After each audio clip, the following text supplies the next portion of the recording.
Nobody would have thought that I would be the one. Rhyner, sports talk.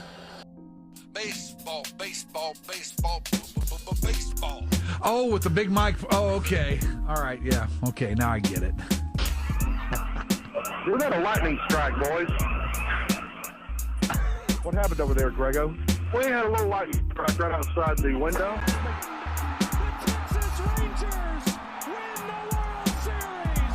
All right. Here's a tip for all these Americano League teams. Wait, you said tip? Yeah, tip. Okay. With a P. Keep jamming. The ticket, colon, nothing but a big Gen X jerk-off sale. Is this a cool night or what? Although somebody would hear that and go, bullshit. I'm back, bitches.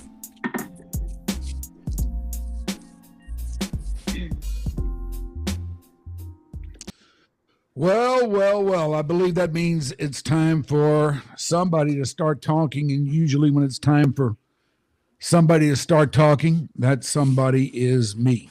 So warmest greetings to you all out there. And welcome to another episode of Your Dark Companion. Let's see here. Let me get my bearings. Today is the 28th of January. It is Wednesday. This is episode number 180. 192, I believe. Oh, really? 192? Yeah. God. 192. Okay. I get so tangled up with this. It's a lot of numbers out there, Shoopy. They come at you fast, Shoopy. They do. Anyway, glad to have you with us. And we're very interested in the presentation today because we're going to talk with some people who are joined with an outfit called Truth Quest. First of all, let's go through everybody's names here, if we can. I'm Groobs. All right. He's Groobs. I'm Mike. Who are you guys? I'm Rick. And I'm Eric. And I'm Rick. Caitlin. All right. Rick, Eric, and Caitlin. There they are. Right. A phone is ringing. That happens to be mine. Do any of I you guess know for the what rest of hell I y'all, do for a living? if y'all have phones on, please put them on silent. Yeah, don't do what I just did. Be Oh, that's professionals. where it lives. Mine lives Yeah. on silent. It actually is a problem most of the time because I can't find it. I respect it. Who's our furry friend? This is my dog, Mr. Giyu. He's a poodle. A good one. Beauty. He's very sweet. Absolute beauty. Oh. I've got another little dog somewhere over here, but she's not as social.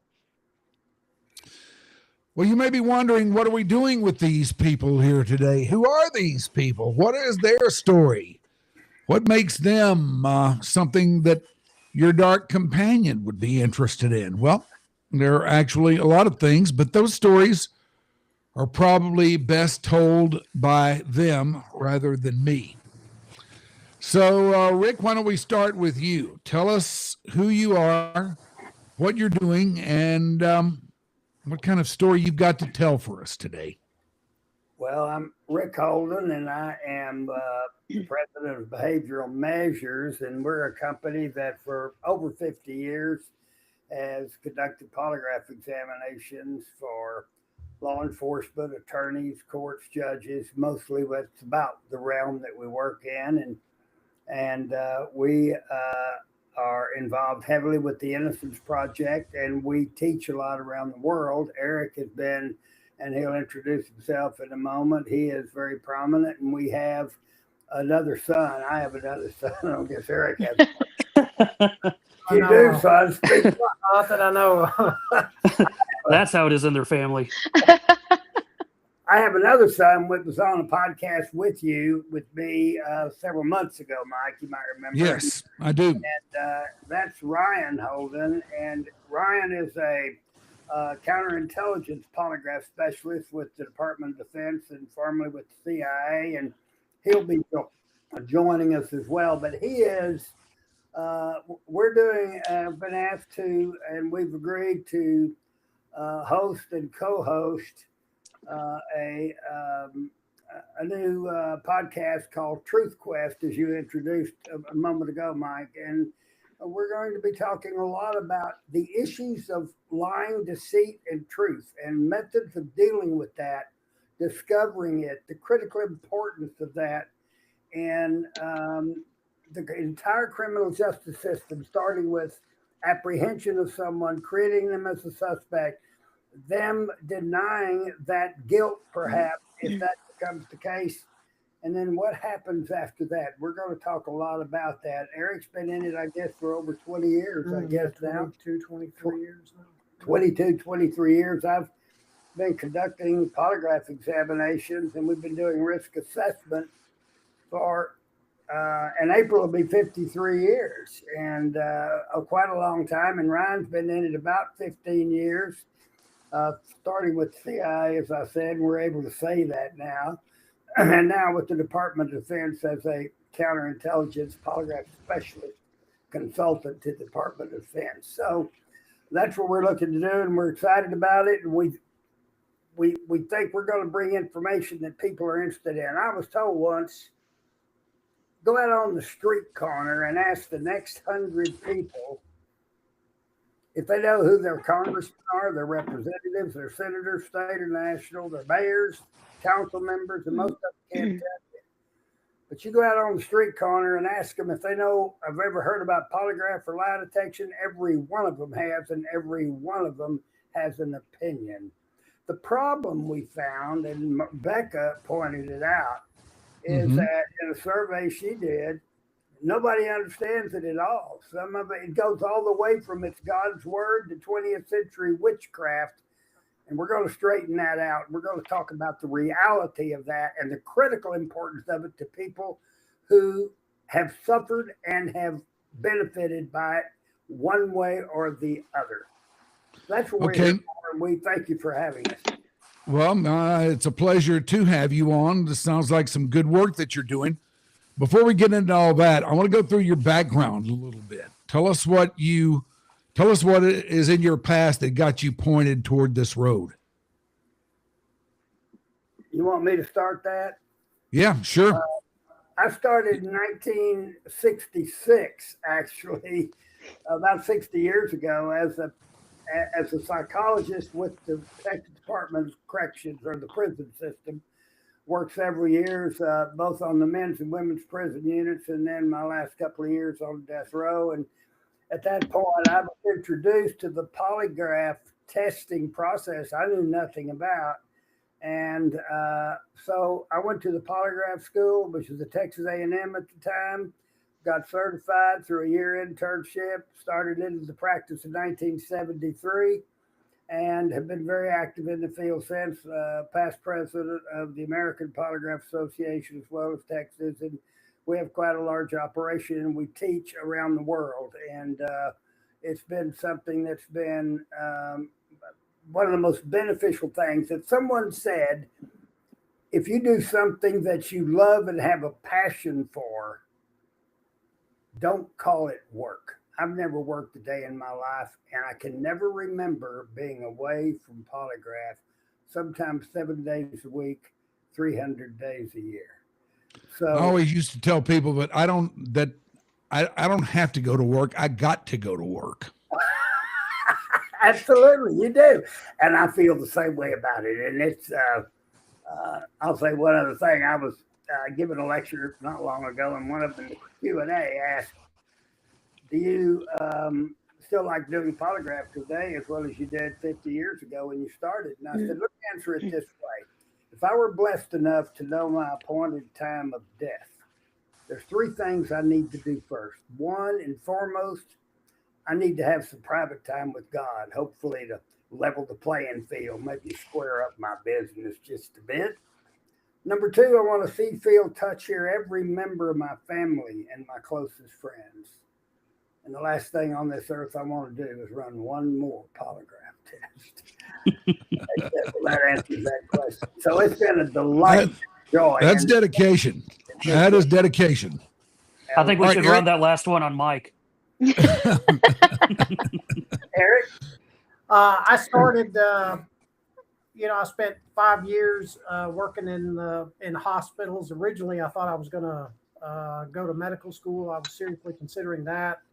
I switched over to psychology and then went into started working at the prison system, where actually I remember I was headed off to, and I can't remember what they call it. It was like a boot camp style of a deal, and I'm down at Sam Houston State, down in the Region 1, and I remember asking what his thoughts were on the matter about me going to work in the prison system, and he said, "You will get your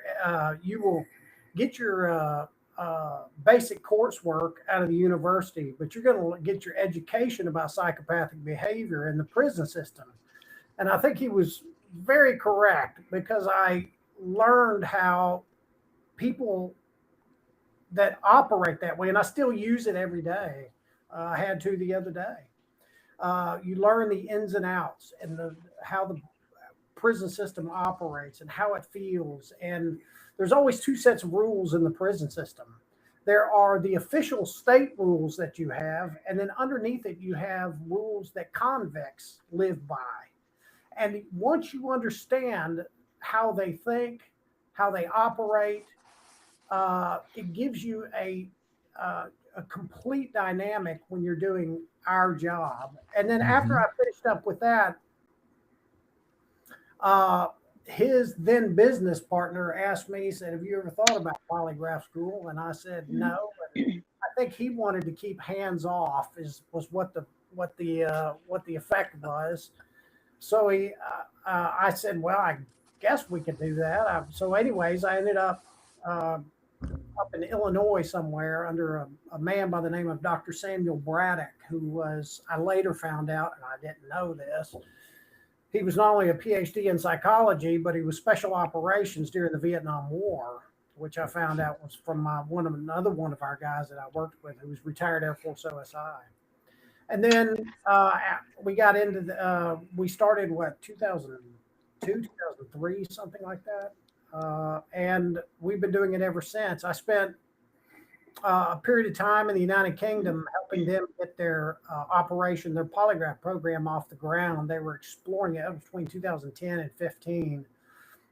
We were involved in depth over there, working both with British law enforcement and the Ministry of Justice, which resulted in Parliament passing the first law on mandatory testing of sex offenders at a certain risk level.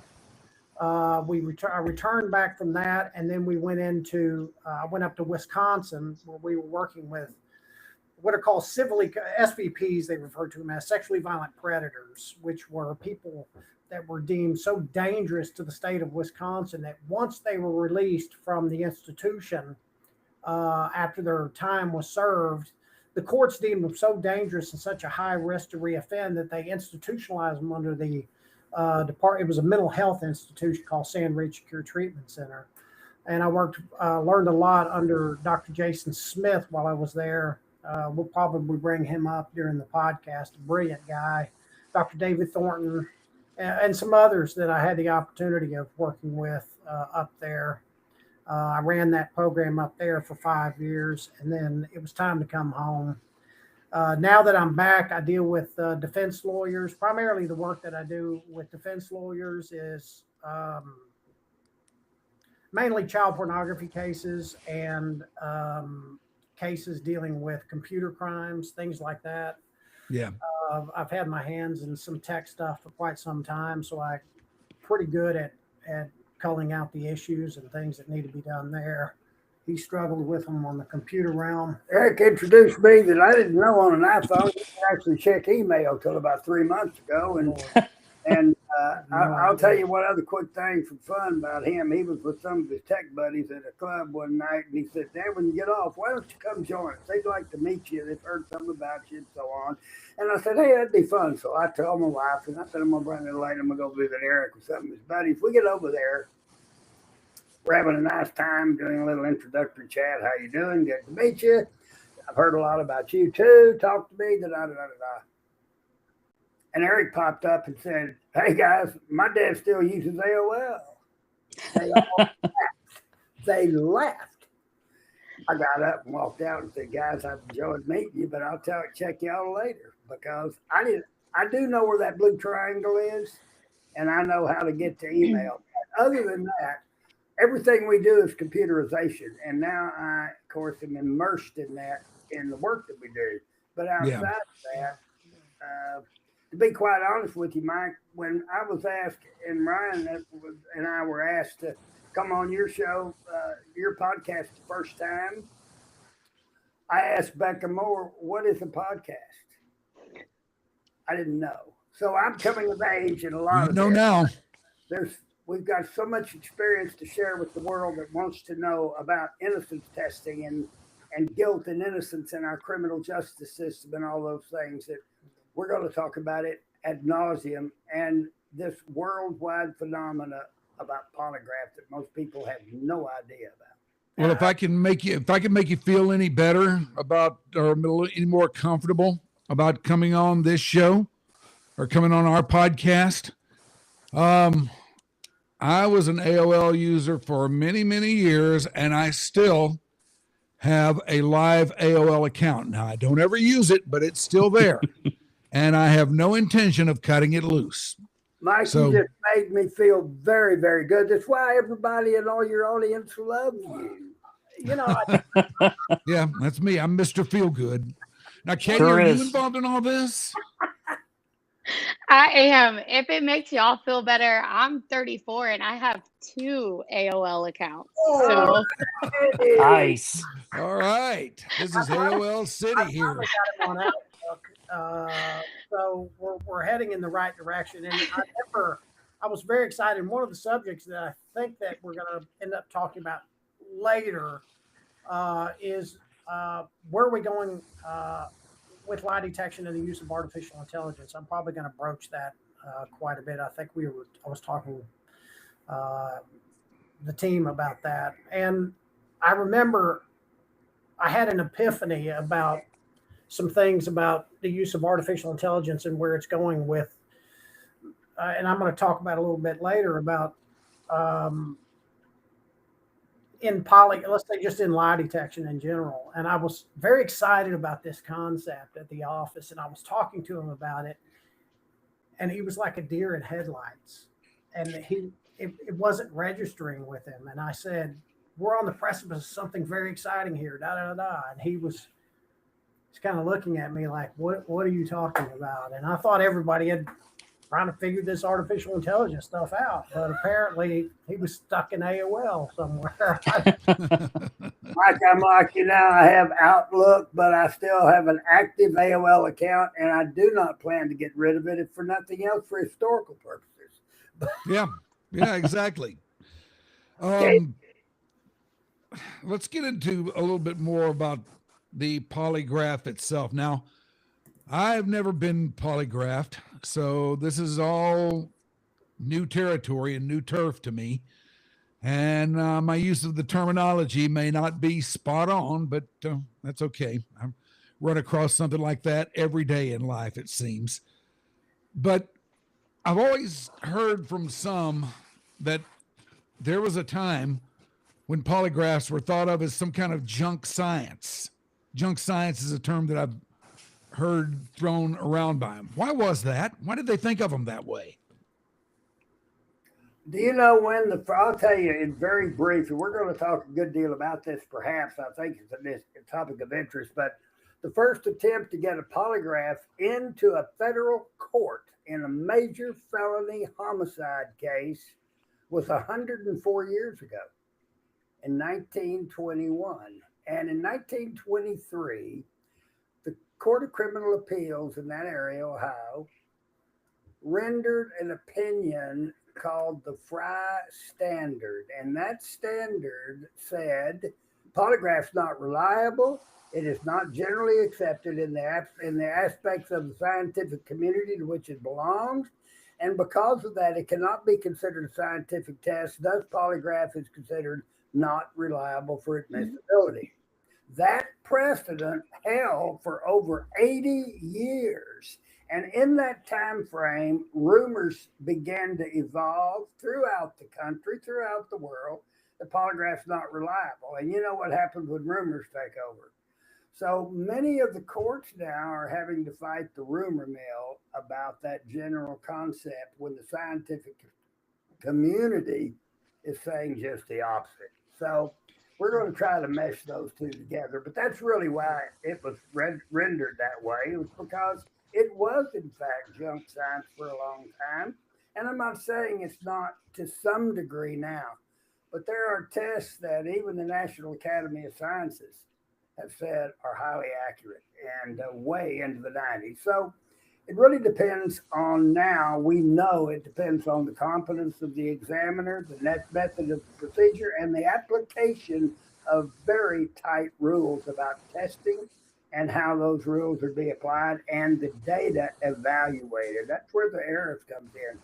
But to answer your question, that is an old evolutionary rule from about 1921. I figured that because, now a news story happens and you hear that somebody has got to get a polygraph or somebody's getting a polygraph or somebody did get a polygraph and here's the results of it. And, to me now it's just part of the process, Absolutely. Well said. Absolutely. I think, and we're going to talk about this a little bit. I think one of the biggest issues that you run into, it's consistently the thing that has failed, in my opinion, and I've got a lot of experience with this, is that it's the examiner that fails. Every time I've done a quality control review or we've done one at the office, I spent 2 days in Tarrant County addressing this issue, testifying as an expert witness. And also when I was with the American Polygraph Association School Accreditation Committee, I remember very clearly, it is an issue that I just addressed recently, very clearly that you had individuals that were graduating from polygraph school and they were a week out because I was required, I think it was a week the last week I had to go into the school. And they already had their business cards printed out. And I remember thinking, you have to be kidding me because you have no clue. And then you would ask them if they have an intern sponsor, and most of them said no. They had completed school and they were going to go out and hang up their hat. Well, that creates a lot of problems in polygraph when you have people think, well, polygraph examiner is a polygraph examiner is a polygraph examiner, which nothing could be further from the truth. It takes a lot of seasoning to become proficient in the room by reading individuals, being able, and I was just I've got a new intern right now, retired Air Force individual, female, who's in a very tough polygraph school right now. And she has a master's degree in psychology. And I was telling her, she was asking me about scoring charts. And I said, well, they're going to teach you how to score charts, but we're going to spend the next 2 years learning how to evaluate polygraph data and not just look at the question and what happens after. We're going to talk a little bit about that on the podcast. It's a significant problem. In fact, one person from the Department of Defense that we were talking with, who shall remain unnamed, said probably 80 to 90% of the examiners in the country right now need to be put out of business. That's how bad it is. Okay, well then let me ask you this. You probably saw me writing something down here, and that what I wrote down is that very question. What makes a good examiner? Well, when I had a meeting with Rick a while back, and one of the things I asked him was, so are you just profiling, like from the drop, the moment you have your first interaction with that person to the moment they walk out of the room and then leave your building? And he was like, yes, constantly. That's all I do is profile. And I thought that was crazy. I mean, it makes sense, but it like just kind of I just took it back a little bit, right? Because it's like, it's all the time. Like they don't. I mean, when you hear somebody say that, ever stop, kind of and even slants it a different way. Yeah, profiling is a generic term that's used to take someone's personality traits. I'm going to use this very generically. Take someone's personality traits and to peg them into a certain thing. Then you have to break that down even further. And you have to figure out in the room what makes that specific individual unique.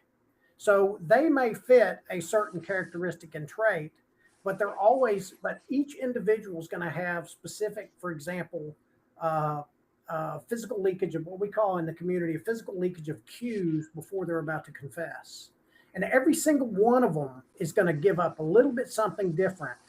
And you're constantly analyzing someone. I had an examinee a while back say, she said, "This is my first polygraph, but you have watched my feet move." She was really on par at the point. She said, "You've even watched my feet?" And I said, "Yes." And I said, I don't have a foot fetish or anything, but I was watching. Don't lie. I like some nice feet, but I mean, she was in tennis shoes. So, I mean, but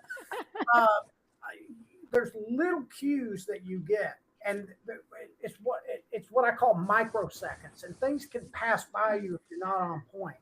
They will suddenly, there's a fraction of a delay, and I'm talking a fraction of a delay in the way they respond.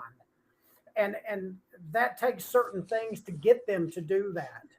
So versus if you're just having a normal conversation with someone, it has to do with the processing of information in the brain, and they planned it out, and then you come out with something that they're not prepared for, and there's just a fraction of a delay when they answer something, and you're on it.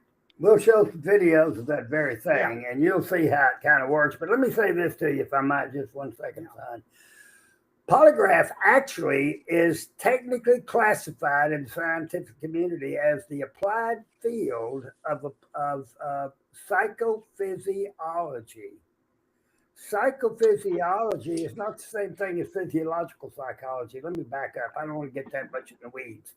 Psychophysiology is the impact of psychological thoughts, emotions, cognitions, data input on the physiological reactions of the body. And what polygraph examiners who are skilled and accomplished know is how to eliminate a lot of the stress and anxiety. It's an old adage that anxiety affects the polygraph test. If they're done properly in this day and age, with the algorithms from Johns Hopkins University, Department of Defense-based algorithms that we have in these computers, all the anxieties and stresses are identified as a baseline. Now we know how to do that. 20 years ago, we didn't.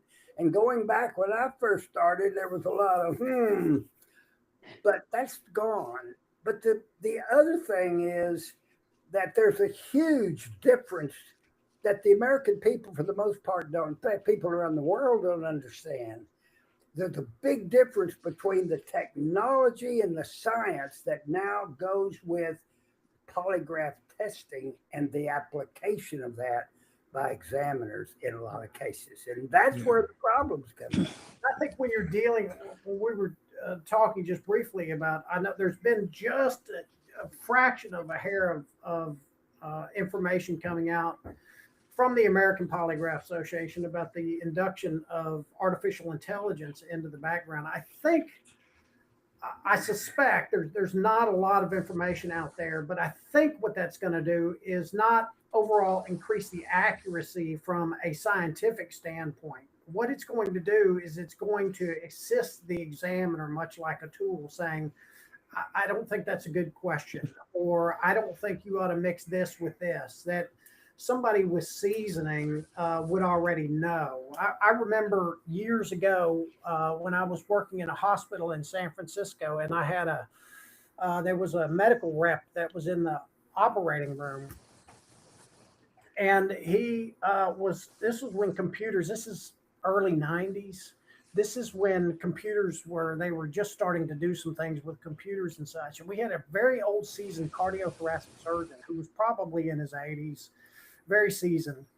And I've told you this story. And he, the young medical rep was very excited about all this. He said, let me show you after, the great I can't remember the physician's name. He was quite well known at the time, nationally and internationally.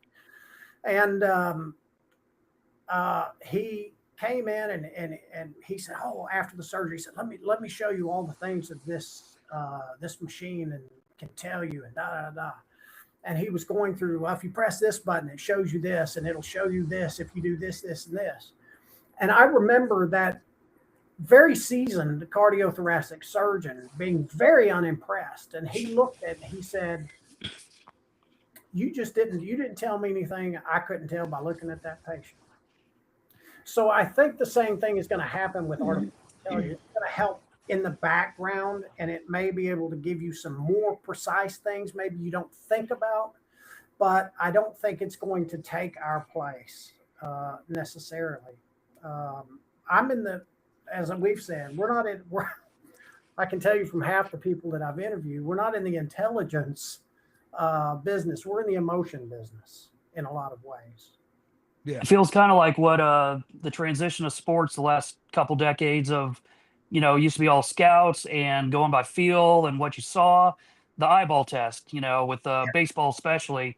Absolutely. And the last 10 years or so, obviously more and more statistics and, all that stuff has gotten into it. But, they're kind of feeling out the sea change of balancing, what a scout or a longtime lifer in sports has seen versus what the numbers are telling you.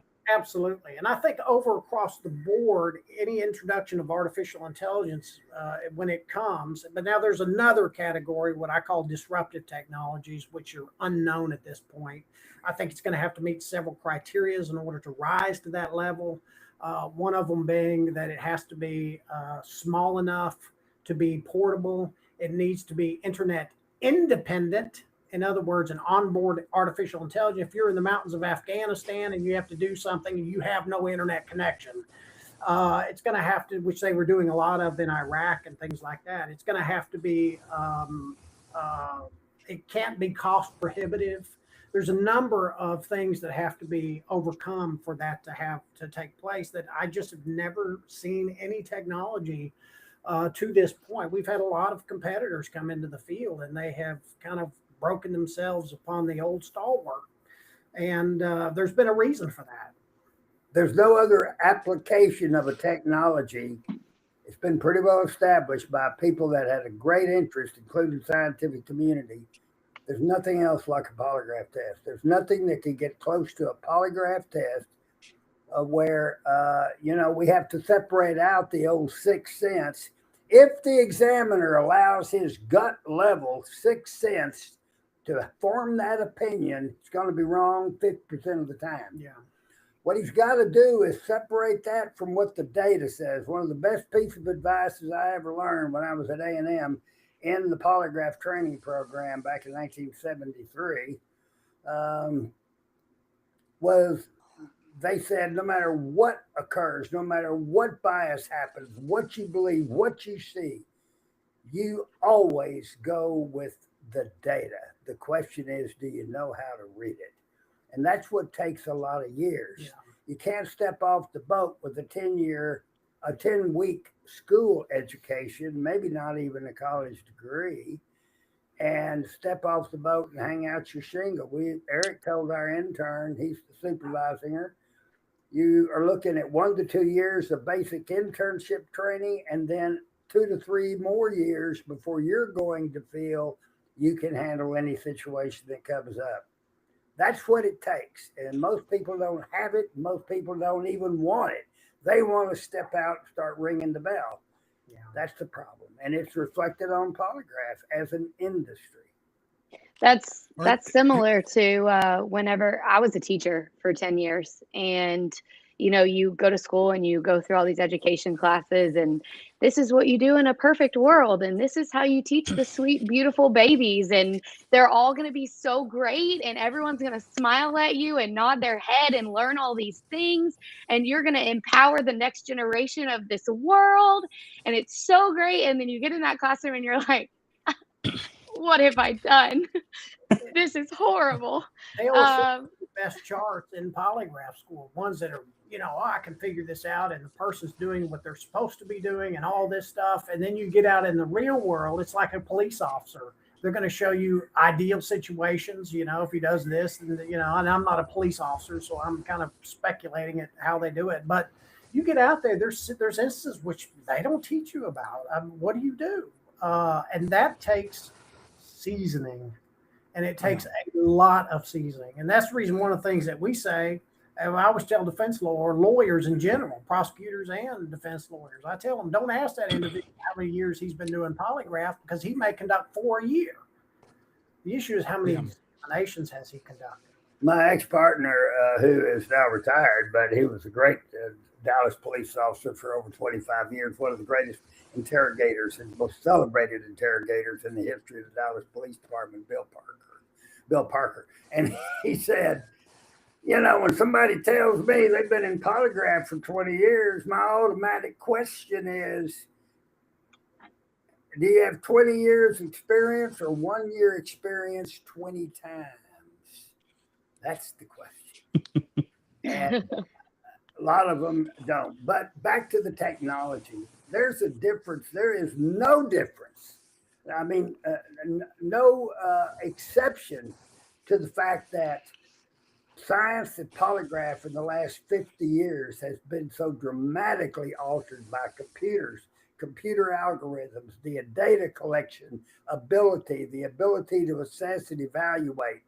And then you combine that with a lot of experience in how to assess and understand and work with people. And, I made a statement in another interview once that you cannot be a great interrogator if you aren't a great human being. And that doesn't mean you always do things right. What it means is you always have a sense of compassion and empathy for the people you're dealing with. And when you do that and you begin to bond with them and they understand that you're there for a very serious purpose, usually there is a very good outcome of that data. And the scientists have definitely verified that. Yeah. Which leads us to the next question. It's a very simple one. All this said, do polygraphs ever miss? Yes. Absolutely. Yeah, the error rates are going to be, they're clearly defined in the literature. It's the reason many courts are letting them in everywhere, including the federal courts. But the error rates really are based on the nature of the procedure that you apply. Each one has a different validity rate or accuracy rate and error rate. The general consensus among the scientific community, if you pooled specific issue or criminal issue testing together, that eliminates pre-employment testing and some of the post-conviction tests. That's a different thing that Eric will talk about. But when you pool those together, the general consensus of meta-analysis and science is that you're going to be 90 to 95% accurate. And they're saying field applications done properly are even higher. There are some scientists or scientific publications that are saying up around 97, 98%. I think that's too high. But it does say that it meets the criteria of what is a scientific test. Where it gets screwed up is the way we apply it sometimes. That's the problem. And the way we draw conclusions about it. That's where the issue is. And as a past president of the American Polygraph Association, I can tell you, and I've been very active, as has Eric, in other parts of that field. But I can tell you that the biggest thing we have failed to do is have a regulatory process and evaluation process, that self-policing process. But it starts with the entry into the field. It takes a lot of training in psychology, basics. Law enforcement is an invaluable training tool, working in corrections, working in probation and parole, where you get exposure to all of these multivariate personalities and structures. They all come at you with a different agenda and a different need and desire and a sales pitch. And you have to weed through all of that to get down and sort out the wheat from the chaff. And when you do that, it takes time and it takes a lot of learning experience. And we see polygraph examiners running criminal cases in an hour. It takes us 4 to 5 because you have to do it properly. And that's where the problem comes in. The error rates have been pretty well established by the American on the different types of procedures have been pretty well established by the American Polygraph Association. There's different classes now. They define different types of polygraphs. We'll get into that in our podcast. Those have been pretty well established. The inconclusive rates have been pretty well established. And most of the error rates, most of the errors that I have seen, and I'm sure that some individuals that I'm thinking about off the top of my head who are very proficient in all of this polygraph at the national and international level would agree that most of the errors that we see are examiner mistakes. There's a belief oftentimes that if you have a certain type of procedure, that if you use that procedure, for example, a multifaceted or a multifaceted procedure, let's say, well, we have an established error rate, we have an established inconclusive rate. If you take that shell of a testing format that we have with the different types of questions that have to be rotated and all this stuff, if you jam any question in there, then all of a sudden you have that established error rate. And that's not, or the established accuracy rate. And I spent a couple of days in Tarrant County testifying that that's not how you do that. You don't just take those questions, jam them into a certain procedure and say, well, I use this procedure, therefore I must have this. Yeah. It's like it's not all black and white. Yeah. It was like what they said in Field of Dreams. If you build it, they will come. That ain't the way this works. It's just not the way that it works. And I had to spend a couple of days up there testifying that just because you took those questions and jammed them in here, it's like I like what Tim Cook once said when he was talking about using, I think it was touch screens on a laptop. I think they're changing that policy now. But he said, I guess theoretically I could fuse a refrigerator with a toaster. It doesn't make much sense. Well, I see this sometimes. They'll just cram things together. And I've seen even people come up with their own procedures. And it's frightening. And you're scratching your head. And I tell you, when they get confronted with the realities and you actually do a professional criticism of it, most of them cut and run. And they'll back completely away. And, well, I didn't say this. And yeah, I'm pretty sure you did say this because I've got your report right here. So we had one in a very celebrated case where another examiner did it, and there was a lot of questions about it. And they selected us to do the quality control. So was it done properly? Quality control means is everything applied properly in a proper way and evaluated properly and all that. It's quality control like you would in any kind of industry. And when it was all said and done, he called and said, "Look, I know I did it bad. Can you cover our ass?" And we said, "We're going to do our best, but we can't say you were correct. But we will do our best to cover your ass." And that's what happens when there's a confrontation about improperly done work. Unfortunately, there's not a lot of that, and that's part of the problem. So.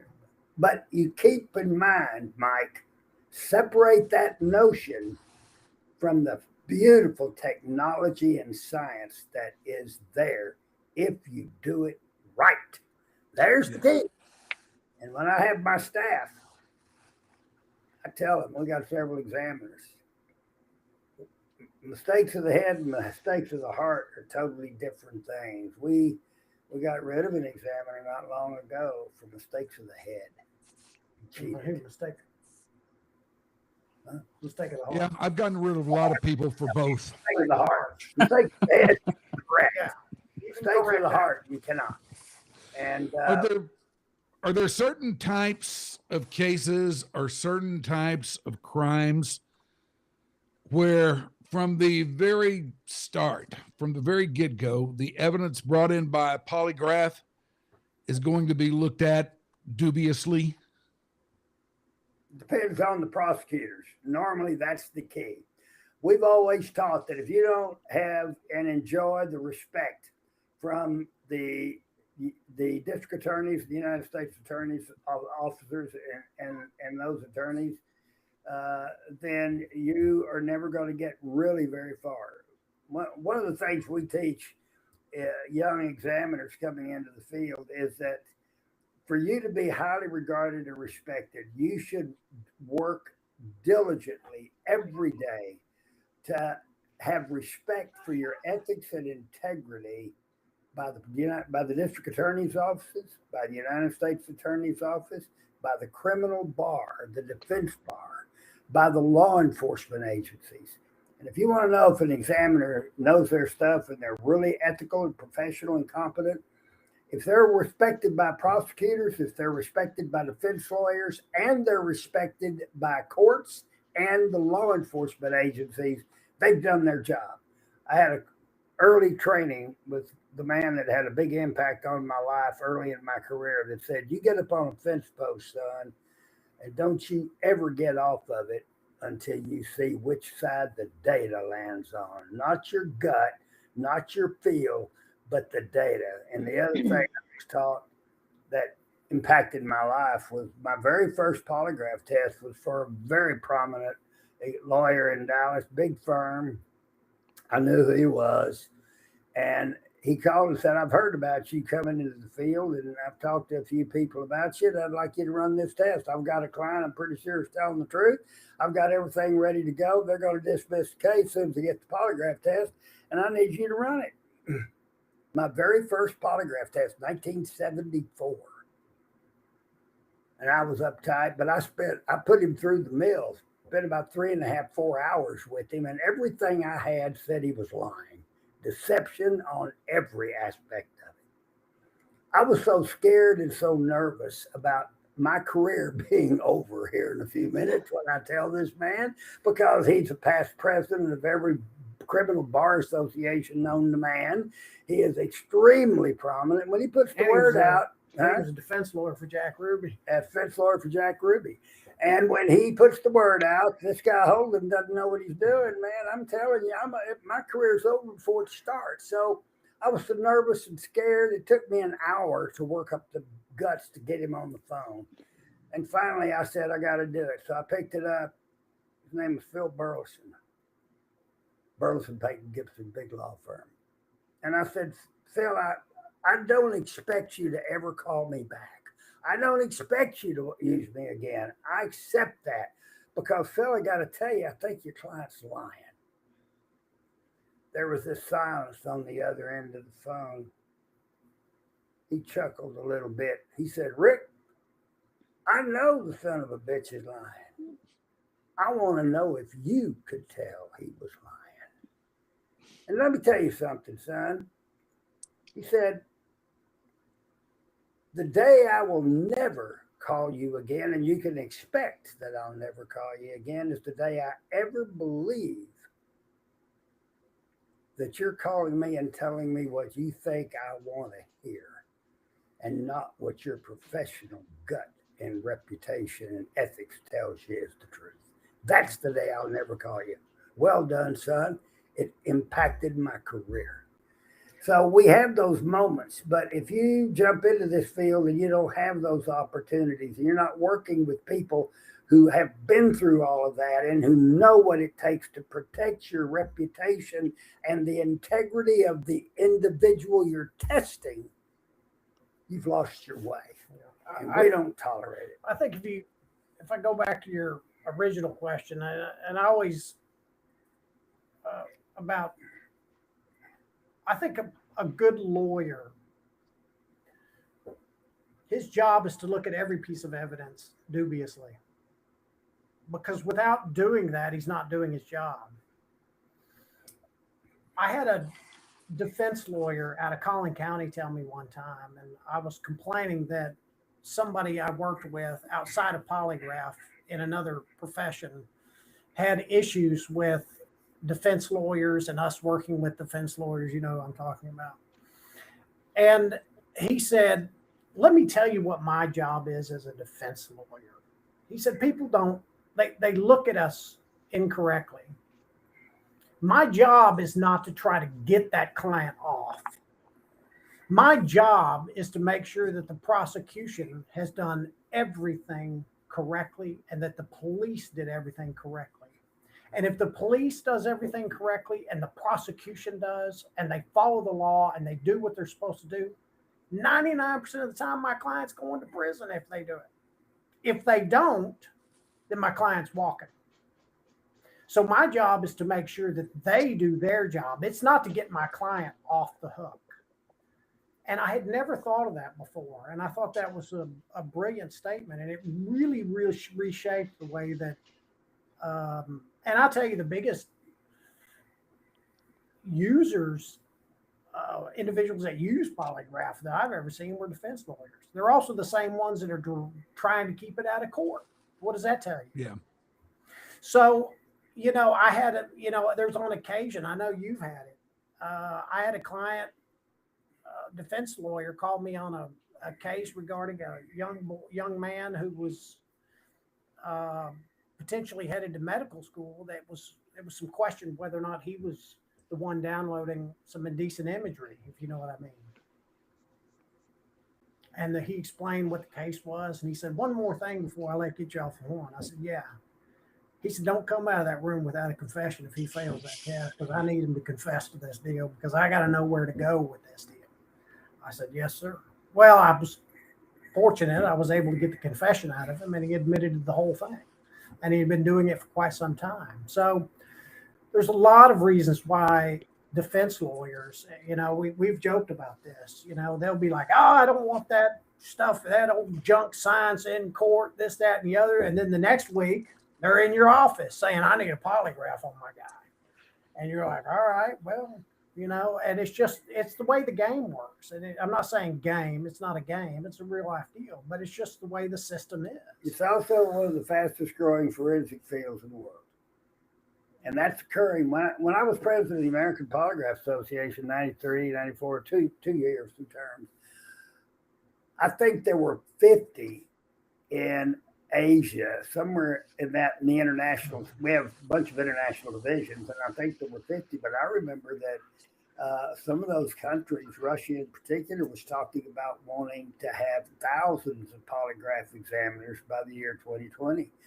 So it is an extremely rapidly growing field, and there are some outstanding schools in Israel and Indonesia, in Europe now, in England, in Germany, as well as the United States and in Canada. And many of those are producing very ethical, very skilled, fundamentally prepared examiners that need to get the right experience to go with it. Yeah. All right. So all that said, what makes a good examiner? I mean, if I were going to go out there and find me a good polygraph examiner, what should I look for?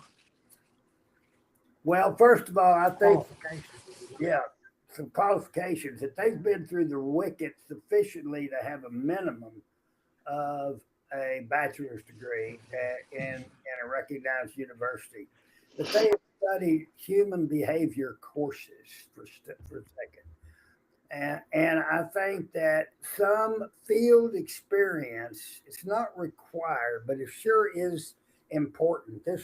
Some field experience in some of the behavioral science areas, psychology, sociology, criminology, working with people in a field where you have to survive and build your reputation within that agency or organization by handling people on probation, parole, in prisons, in mental health institutions, and all of the organizations that deal with people sociologically, psychologically, and physiologically. Mm-hmm. That's important. And then you couple that with the science. And if all of that comes together, The rest of the things, how to interview, how to interrogate, how to test, learn to read data, those things are easily taught. This lady that we have coming with us now, she's been 20 years working in the sex offender treatment world and in the criminology world, and she's retired from the Air Force, and she has tremendous credentials, and she's got a great grasp of human nature and human behavior. And now she's going into the scientific part of it. She's going to be a whiz bang, I think. And when Eric's through with her and our team, our staff, then I think she's going to be outstanding. But that's the kind of thing it takes. When you walk off, we know of one, not because somebody was telling us about it up in the north, that a girl that had never had anything but a waitress, and she looked for something. I don't know, still bring it up, but that she was a waitress, and it's all she'd ever done was a high school diploma, and she met a polygraph examiner, and he talked her into how exciting the field was, and she had the money, and she went to polygraph school. Well, she doesn't have the background to be able to deal with and have survived dealing with people in your individual world, Michael, Mike, Katie, the world you worked in teaching, or in the social media world. You've had training and you've made mistakes and a lot of errors, and you've had to learn the hard way. And when you couple that tenfold, where every time you form an opinion in a polygraph, whether it's truthful, untruthful, or can't tell, it affects someone's life. Somebody is going to be involved in that. And that's the burden that we carry. We never, ever can think about being right. We have to always remember we have to do it right. And the science tells us most of the time you will be right. Yeah. That's where we have to live. And it's a lesson that has to be learned. Yeah. With this intern, I was dealing with that recently. She called me up. She's in her, I don't know, 3rd, 4th, 5th week or something in the school. And she said, I'm deathly afraid of making a mistake. And I said, let me have a talk with you. I expect you to make mistakes, and I encourage you to make those mistakes. If you're not making mistakes in that room, you're not learning from this process, and you're not doing what you're supposed to do. And I think another thing that is a good qualification, can't be afraid of confrontation. That's it, yeah. You have to, I don't care if he's 6'6" and a former linebacker in the NFL, you cannot be afraid. You have to get up in his business. And I think that's a huge thing. I think that's often lacking. That was the reason. Excellent point. I think that's the reason that we chose to take this young lady on, is because she's not afraid of confrontation. I've seen the way she operates. And she actually got an interest in it. She didn't know much about it. She asked me to watch me do a test. We did, and she watched me disassemble this a female who they believed was directly kind of leading this criminal thing, and I got it all out of her. I squeezed her, threatened, coerced, everything. Not threatened. We don't. Well, I mean, you press the attack when you need to, and things like that. I think he said that for a reason. Yeah, I do. I like the old Lyndon Johnson treatment. Let me tell you. But you have to be able to confront. Yeah. And the power that you have is, if you've done it right and you have a database behind you believe in, that's your foundation for standing taller than the guy next to you or the lady or the man in front of you. And when they realize that you have that power and they know they're wrong and they know you know it, and you begin to bond with them person to person, human to human, it's a powerful tool. They feel bonded with you, you feel bonded with them, and there is a mutual respect for one another when they leave the room. We've had people that confess to capital murder cases for the law enforcement agencies. There were many of them that we work with that got up and wanted to hug the examiner, myself included, and said, thank you, I feel better than I have in a long time. Because they felt good about how they resolved that conflict in their head. There's nothing more terrifying than having, in terms of impact on your life and your soul, than having to keep secrets about which you're terrorized. Others will find out until you're ready to tell them.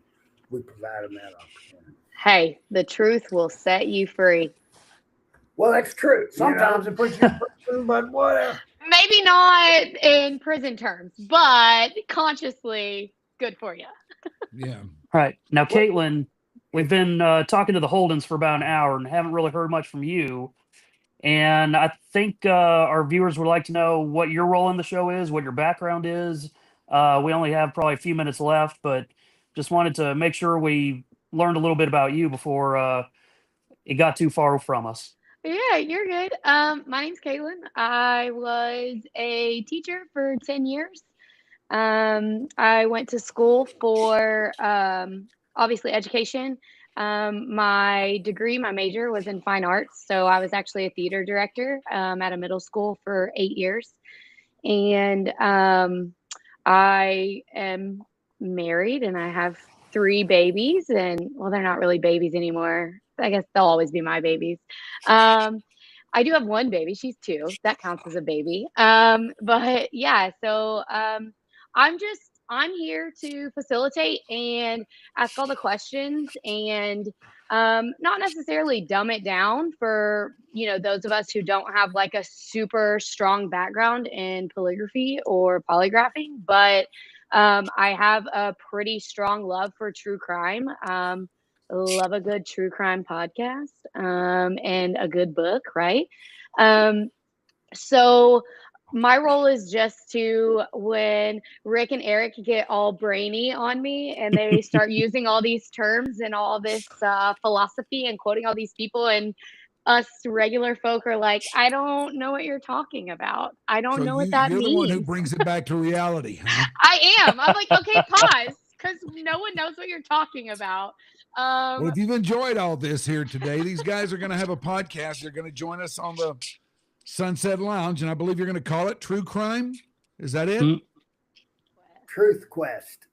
Oh, Truth. You're close. Yeah, the right idea. I'm sorry. I had that like written down. a B I had that plus. written down right here, and I got True Crime worked in my head. Yeah, but you heard her say true crime about a minute ago, so It was my fault. yeah. Stupid. You're doing great, Shoopy. All right, one final question here for you guys. Do you know a lot of stuff that if you told us, you'd have to kill us? Jeez. Yeah.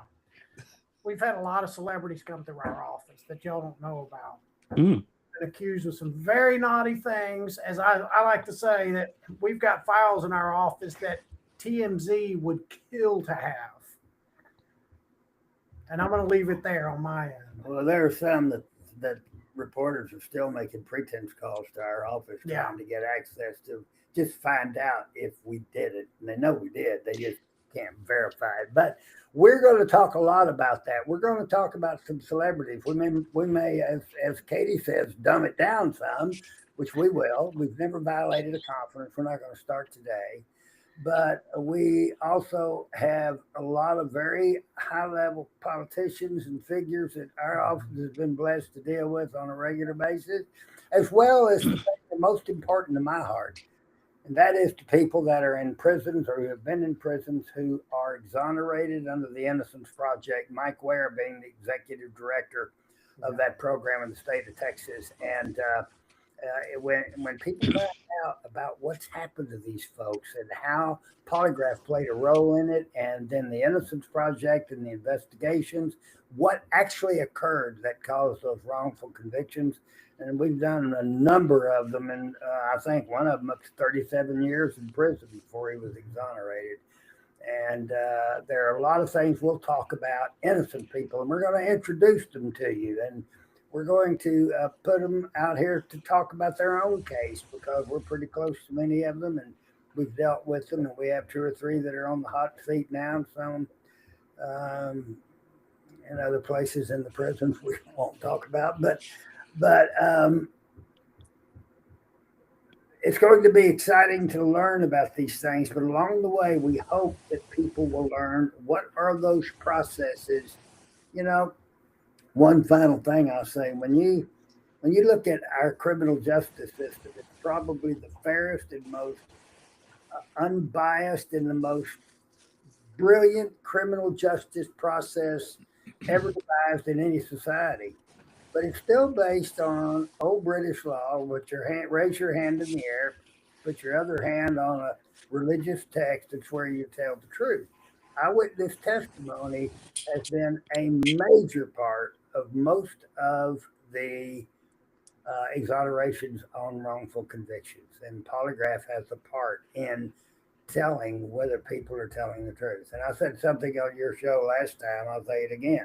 Everybody has a right to try to defend their word, to defend themselves.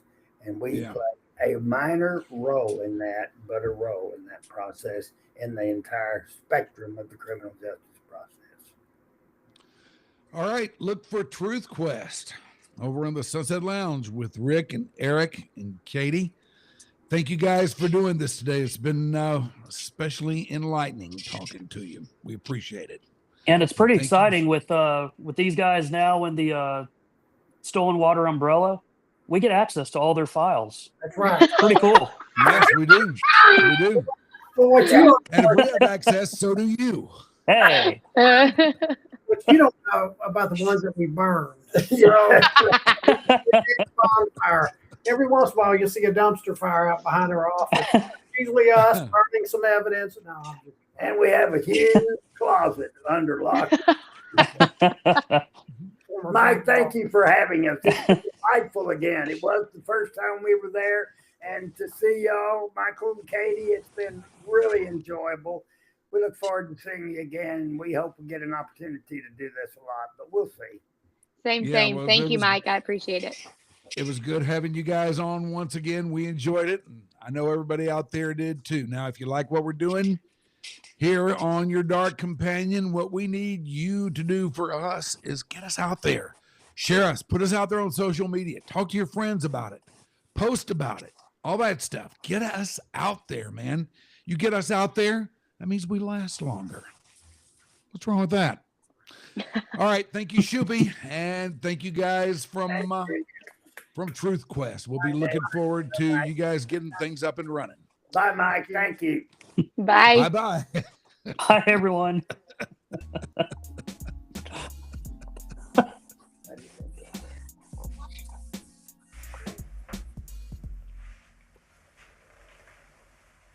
All right. I'm going to go take my pants off.